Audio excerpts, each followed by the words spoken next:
More Alzheimer's news coming out this week from Amsterdam, which is the site of the Alzheimer's Association International Conference. It's the largest conversation on dementia research in the world. And that news could change the way people with dementia are treated by doctors going forward. Really happy to have Dr. Kristina Zdanys, a geriatric psychiatrist at UConn Health, to talk about that and other topics. And you know what? Despite what I was just telling you a couple seconds ago, I do want to start with this big news out of Amsterdam because it's the newest one. Apparently, it has to do with giving opioids for the first time, or new opioid prescriptions to people with Alzheimer's or other forms of dementia, I believe. What did that study find? Yeah, so this is a study out of Denmark, a really huge study. They looked at over 30,000 people diagnosed with Alzheimer's in Denmark over the course of 10 years and compared the group that had new opioid prescriptions versus the group that didn't, looking at specifically the risk of death. And what they found is about a third of the patients who had Alzheimer's and were prescribed opioids died within 6 months of that first opioid prescription use. That's 5 times the risk of those who aren't taking the opioid medication. And it got even worse if they were prescribed fentanyl patches. 2/3 of that group died within 6 months. And they found that the risk of death was highest within the first 2 weeks. Yeah, that is a striking difference. That's not just middling numbers. How do you think that's going to change? I mean, I imagine it's fairly straightforward. Maybe we don't give opioids and fentanyl patches to people with dementia going forward? Well, I think treatment of pain in dementia is tricky because a lot of our patients who have dementia have trouble communicating. So we don't always know what type of pain they're feeling, if they're having pain, or if there's something else that's bothering them. But, you know, there can be lots of different types of pain. So there can be pain related to digestive issues, and that wouldn't be treated by an opioid. There could be pain related to nerve pain, and that's treated in a different way too.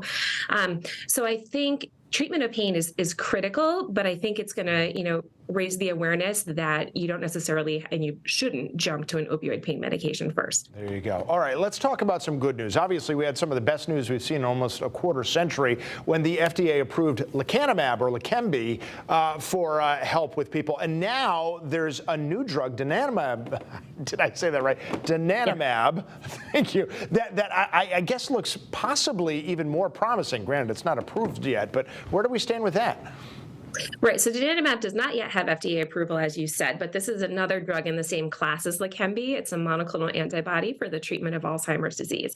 And basically what the data showed was that it did significantly slow the progression cognitively and functionally for patients who have Alzheimer's disease. And most importantly, it showed that the benefit was greatest for those patients who were in the earliest stages of disease. And that really underscores the importance of early diagnosis and treatment. Which is the same thing that they were saying with Leqembi too. Early diagnosis is everything. And I guess that has to deal with trying to clear out a lot of these amyloid plaques from the brain, which were thought to be a big contributor to Alzheimer's disease. Does this take us even further down the path of knowing for sure the mechanism of the disease? Well, this is the first, or this class of medication, so aducanumab, lecanemab, and donanemab, they're all targeting the disease process itself, the amyloid plaques in the brain. And this is important because the prior treatments that we had for Alzheimer's disease, while they did slow progression somewhat, were kind of like a Band-Aid. They didn't change the pathology, the way the plaques build up in the brain. So I think the fact that these patients did show some benefit, both in terms of their memory and in terms of their daily functioning, is really encouraging that we're going down the right track. This is not a cure, but I think we're moving steps closer to a cure.